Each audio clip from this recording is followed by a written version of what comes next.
So, in last lecture we discussed about the carbides and our today's topic is silica and silicates. So let us discuss about silica.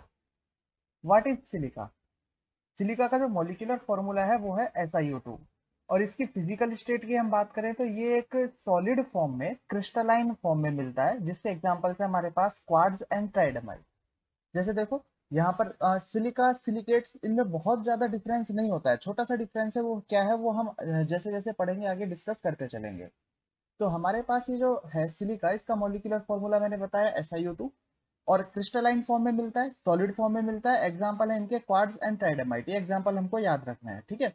इसके बाद next point है हमारे पास, it's a network solid with very high melting point. अब देखो network solid का मतलब क्या है, जैसे यहाँ पर इसका फॉर्मूला तो बता दिया गया है SiO2, लेकिन ये कभी भी SiO2 की फॉर्म में एग्जिस्ट नहीं करता है। मतलब यहाँ पर कोई इसका सिंपल फॉर्मूला नहीं है, ये आपस में पॉलीमराइज होके कुछ इस तरीके की स्ट्रक्चर बनाता है। Si से कनेक्ट होगा ऑक्सीजन, ऑक्सीजन से कनेक्ट होगा सिलिकॉन, ठीक है। और इस तरीके से ये कंटिन्यू एक दूसरे से कनेक्ट होते जाएंगे। अब ऑक्सीजन की तो वैलेंसी डबल होती है तो ये तो पहले से ही फिल्ड है, लेकिन सिलिकॉन +4 में भी एग्जिस्ट करता है तो सिलिकॉन यहाँ से बॉन्ड बना लेता है, नीचे ऑक्सीजन आ जाएगा और इस तरीके से कंप्लीट एक लंबा नेटवर्क बनाता जाएगा। यहाँ भी ऑक्सीजन से कनेक्ट होगा और इस तरीके से कंटिन्यू आगे जुड़ता चला जाएगा, तो इसे बोलते हैं हम लोग नेटवर्क सॉलिड। इस फॉर्म में ये एग्जिस्ट करता है, ठीक है। यूज किया हुआ होगा तुम लोगों ने ये भी, सिलिका भी। ये एक्चुअल में ग्लास की फॉर्म में होता है, जैसे बहुत सारे ग्लासेस आते हैं, जैसे टेस्ट ट्यूब भी अगर प्रैक्टिकल केमिस्ट्री करते हैं तो लैब के अंदर जो टेस्ट ट्यूब काम आती है वो भी किसकी बनी होती है, वो भी सिलिका की या बोरोसिलिकेट की बनी होती है। उस पर बोरोसिल लिखा जाता है, बोरोसिल एक कंपनी का नाम है जो बोरोसिलिकेट की बनाती है टेस्ट ट्यूब, ठीक है। वो देखो बहुत ज्यादा इनर्ट होती है टेस्ट ट्यूब के अंदर, देखा होगा तुमने कि बहुत ज्यादा तुम केमिकल डाल देते हो फिर भी टेस्ट ट्यूब रिएक्शन नहीं करती है किसी से, अंदर के केमिकल एक दूसरे से रिएक्शन कर लेते हैं। तो उसी तरीके से हम यहाँ पर सिलिका में देखें तो सिलिका भी बहुत ज्यादा इनर्ट होता है, वो कभी भी किसी से भी रिएक्शन नहीं करता। ये ऑर्गेनिक रिएजेंट को क्या करता है, हमेशा रेजिस्ट करता है। तो लिखा हुआ है it resist attack by halogens H2 and most of the acid, most of the acid को ये रेजिस्ट कर देगा, उनके साथ रिएक्शन नहीं करेगा, सिर्फ और सिर्फ NaOH और HF को छोड़कर। NaOH के साथ में रिएक्शन होगी SiO2 की तो क्या बना देगा ये, Na2SiO3 बना देगा, जो कि एक टाइप का वाटर ग्लास ही होता है, इसे हम वाटर ग्लास बोलते हैं, ठीक है। और SiO2 जब HF के साथ में रिएक्शन करेगा तो SiF4 बना देगा और 2H2O, और ये SiF4 पानी के साथ डिजोल्व होता है, ठीक है। तो देखो कभी कभी जैसे ग्लासेस होते हैं, ग्लासेस के ऊपर डिजाइन होता है, तो वो डिजाइन किस तरीके से बनते हैं, अगर ग्लासेस के ऊपर डिजाइन बनाया जाता है तो उनको घिस घिस के डिजाइन बनाया जाता है, उस ग्लास को घिसा जाता है। अब किससे घिस सकते हैं, हम उस ग्लास के ऊपर डालेंगे HF, तो HF क्या करेगा, HF वहां पर रिएक्शन कर कर, जहां पर भी HF डाला गया है वहां से रिएक्शन करके SiF4 बना देगा, जो कि पानी के अंदर डिजोल्व हो जाएगा और उसे हम बाहर निकाल देंगे, बह के बाहर आ जाएगा।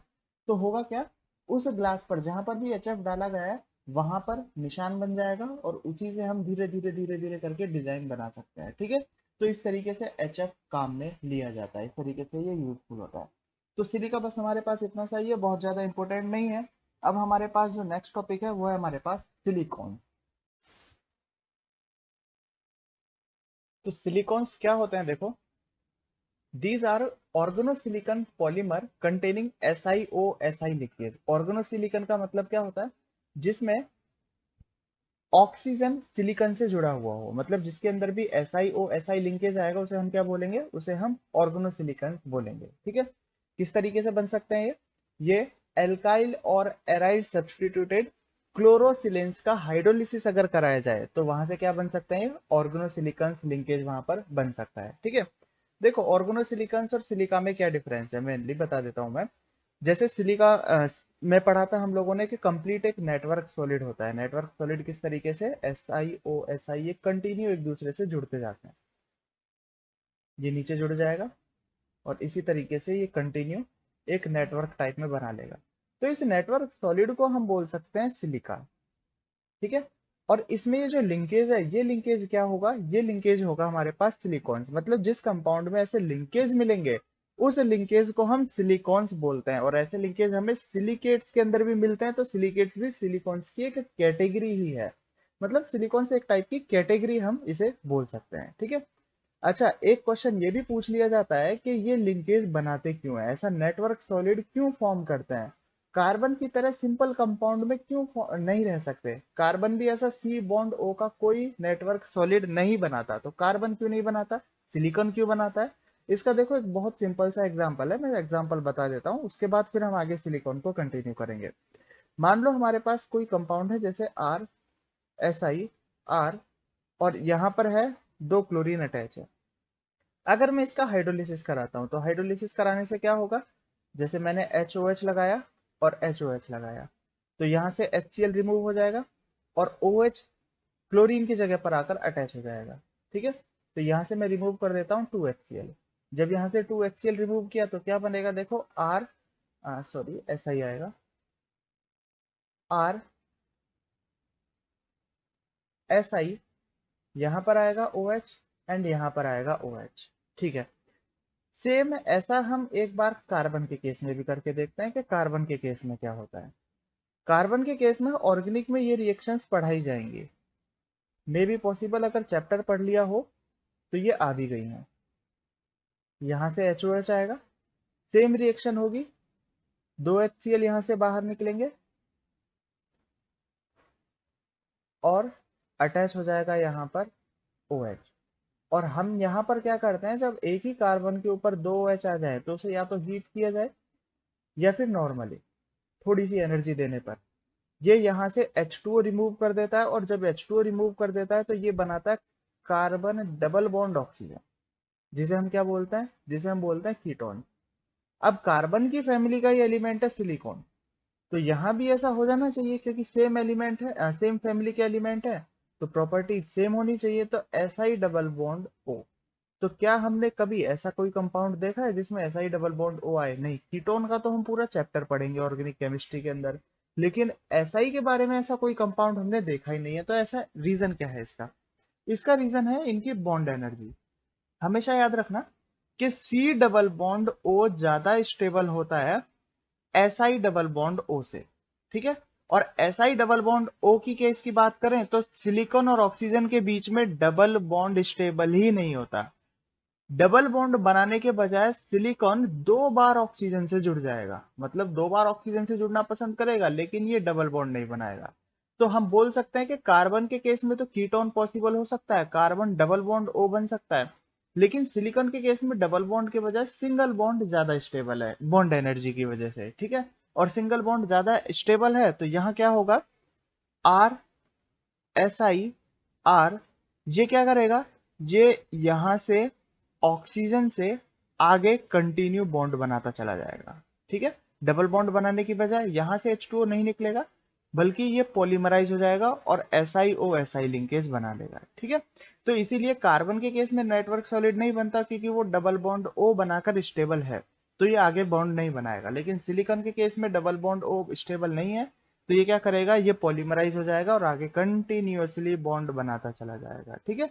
तो ये इसका नेटवर्क सॉलिड बनाने का रीजन है। अगर पूछा जाए तो हमें बता देना है कि सिलिकॉन डबल बॉन्ड O अपनी बॉन्ड एनर्जी की वजह से स्टेबल नहीं होता, इसीलिए ये आगे नेटवर्क सॉलिड बना पाता है, ठीक है। अब हम आगे डिस्कस करते हैं कि सिलिकॉन में ये किस किस तरीके से बॉन्ड बन सकते हैं और इनके पॉलीमराइज होने की वजह से कौन कौन से कंपाउंड आगे फॉर्म हो सकते हैं, इसके बारे में अब हम लोग बात करते हैं। देखो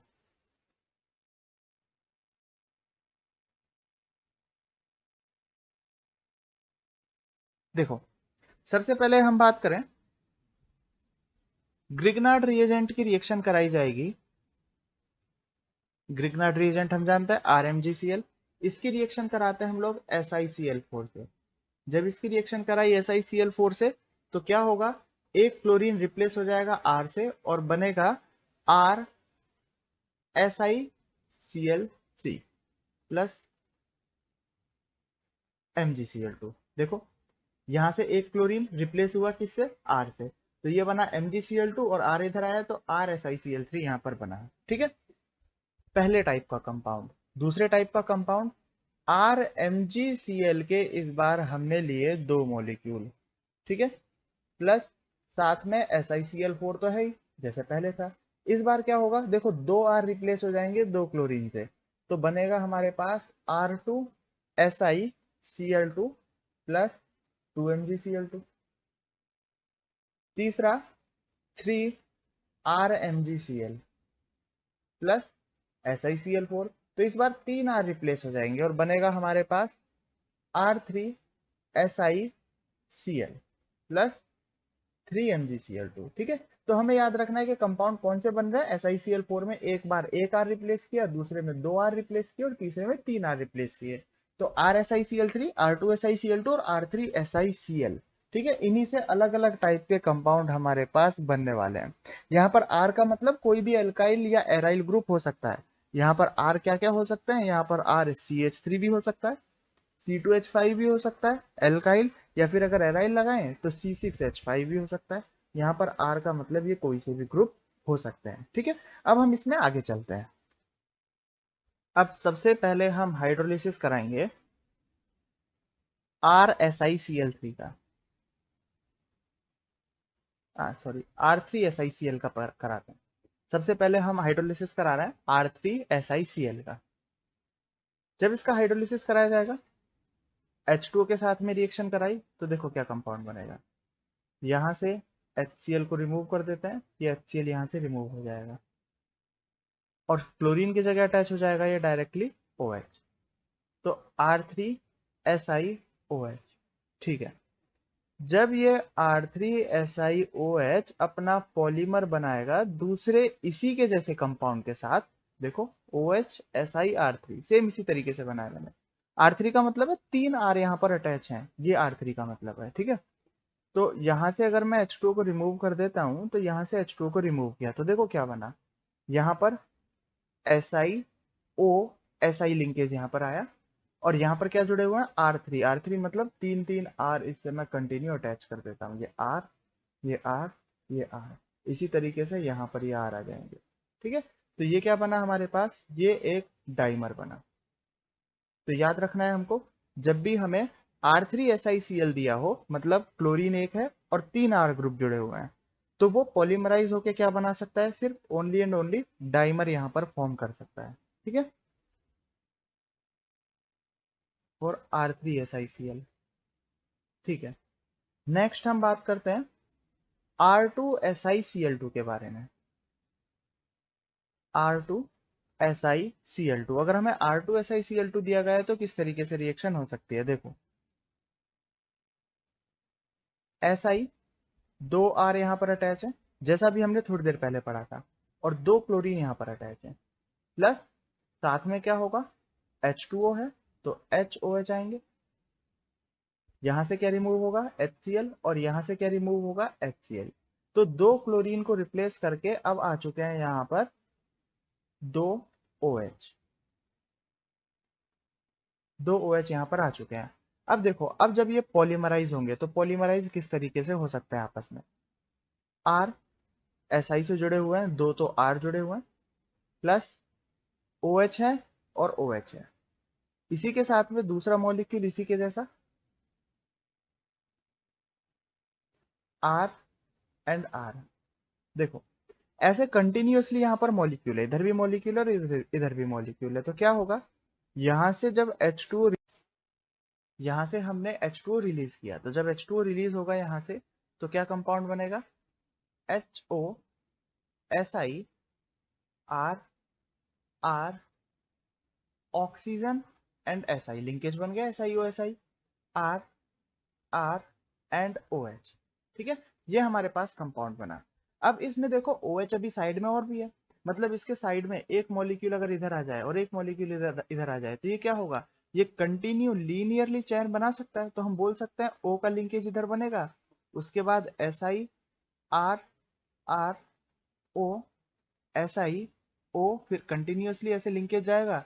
तो ये क्या बना रहा है यहाँ पर, एक ये लीनियर चेन बना रहा है कंटिन्यूअसली, इनफाइनाइट तक ये यहाँ से जा सकती है, जितना भी चेन बनाया जाए उतना यहाँ पर चेन बन सकता है। ठीक है, और जब चेन को रोकना होगा तो चेन को रोकने के लिए हम इसकी रिएक्शन किससे कराएंगे, चेन को रोकने के लिए हम रिएक्शन कराएंगे इसकी R3SiCl से। तो R3SiCl क्या होगा, यहाँ पर SI मतलब एक, तीन तरफ से R आ जाएगा और एक तरफ से Cl हटा के जो OH आया था वो लिंकेज यहाँ पर आ जाएगा और इस चैन को रोक देगा। ठीक है, तो लीनियर चेन जा सकती है और चैन को रोकने के लिए किससे रिएक्शन कराना होगा हमको, इसका R3SiCl से रिएक्शन कराना होगा। तो पहला पॉइंट क्या याद रखना है, अगर हमें R3SiCl दिया है तो वो सिर्फ डाइमर बना सकता है, आगे लिंकेज नहीं जाएंगे। R2SiCl2 दिया गया तो ये कंटिन्यूअसली लीनियर चेन बना सकता है। ठीक है, और अगर हमें RSiCl3 दिया गया हो तो उसके बारे में अब हम बात करते हैं कि RSiCl3 कैसे कंपाउंड्स बना सकता है। देखें,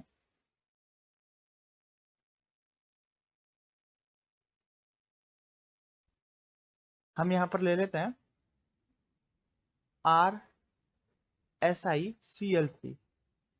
ये एक बार तुम खुद भी बना के देख सकते हो कि ये किस किस तरीके से लिंक हो सकता है। तो देखो, RSiCl3 की रिएक्शन कराते हैं सबसे पहले हम H2O के साथ में। तो RSi 3 क्लोरीन, जब इसकी रिएक्शन कराई जाएगी H2O के साथ में तो 3 H2O लगेंगे और यहाँ से 3 HCl निकल जाएंगे, मतलब तीनों क्लोरीन को किसने रिप्लेस कर दिया, 3 OH ने रिप्लेस कर दिया, OH OH और OH। तो ऊपर की दो रिएक्शन तो देख के समझ गए होंगे कि जब हम OH आ जाता है तो हम अगला H2 निकालने के लिए यहीं से लिंकेज बना देते हैं। मतलब कुछ इस तरीके से, जैसे ये तो था हमारा फर्स्ट स्टेप। सेकंड स्टेप में अगर हम देखें तो ये है हमारे पास OH SI, ऊपर R लिख देता हूं मैं, ये OH एंड ये OH plus OH SI OH, R यहाँ आएगा, OH यहाँ से हम रिमूव कर देते हैं एक H2O। ठीक है, क्या बना यहाँ पर, या फिर अगर कंटिन्यू जोड़ना चाहे तो देखो यहीं दिखा देता हूं मैं कि हम इसे कंटिन्यूअसली ऐसे भी अटैच कर सकते हैं। प्लस यहीं लगा देता हूं मैं एक मॉलिक्यूल और, SI OH OH and R, इस तरीके से कंटिन्यूअसली कितना भी जोड़ा जा सकता है। तो यहाँ से भी H2 निकाला जा सकता है, यहाँ से H2 निकाल दिया तो क्या बनेगा, OH SI O SI O SI OH आ जाएगा यहाँ, एक OH नीचे, एक OH नीचे, एक OH नीचे और ऊपर 3 R। तो कंटिन्यूअसली हमारे पास लिंकेज बन रहा है लीनियर।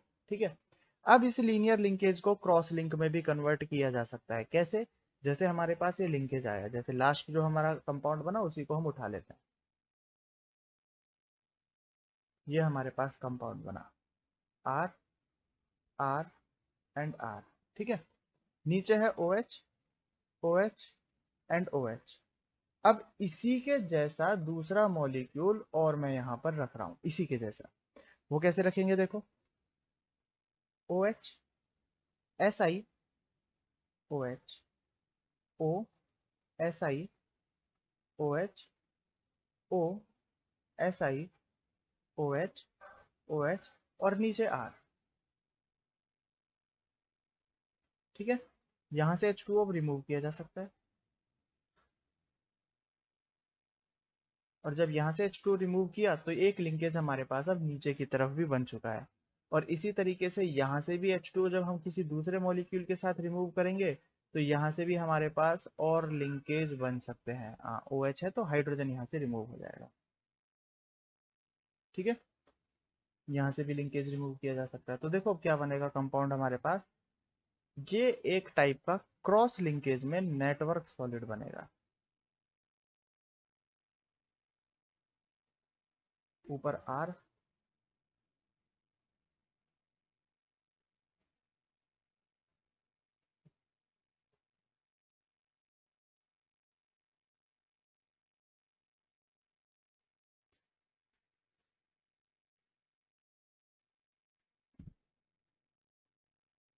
यहाँ से ऑक्सीजन दूसरे लिंकेज से जुड़ जाएगा और नीचे हमारे पास क्या है, R। ठीक है, तो इस तरीके से क्रॉस लिंक चैन यहाँ से हम बना सकते हैं। ठीक है, तो इस तरीके से सिलिकॉन्स बनाए जाते हैं, SiO-Si लिंकेज बनाया जा सकता है। तो क्या क्या याद रखना है जो इंपॉर्टेंट टर्म है जहां से क्वेश्चन पूछे जा सकते हैं। देखो, अब इन तीनों को हम एक बार फिर से एक बार रिवाइज कर लेते हैं कि अगर हमें दिया गया है R3SiCl, मतलब यहाँ पर एक Cl है तो एक ही OH आ सकता है, तो एक ही डायरेक्शन में बॉन्ड बन सकता है, तो ये बनाएगा हमारा डाइमर। ठीक है, अगर हमें दिया गया R2SiCl2 तो ये बनाएगा हमारे पास लीनियर चेन, सीधी चेन चलेगी, क्रॉस लिंक में नहीं आएंगे। ठीक है, और अगर हमें दिया गया RSiCl3, तो ये बनाएगा क्रॉस लिंक पॉलीमर। ठीक है, क्रॉस लिंक पॉलीमर इसे हम बोल सकते हैं, या फिर नेटवर्क सॉलिड बोल सकते हैं। नेटवर्क सॉलिड इसी तरीके से यहाँ पर फॉर्म किया जा सकता है। तो ये तो सिलिकॉन्स। अब हम नेक्स्ट टॉपिक पर चलते हैं, और नेक्स्ट टॉपिक है हमारा सिलिकेट।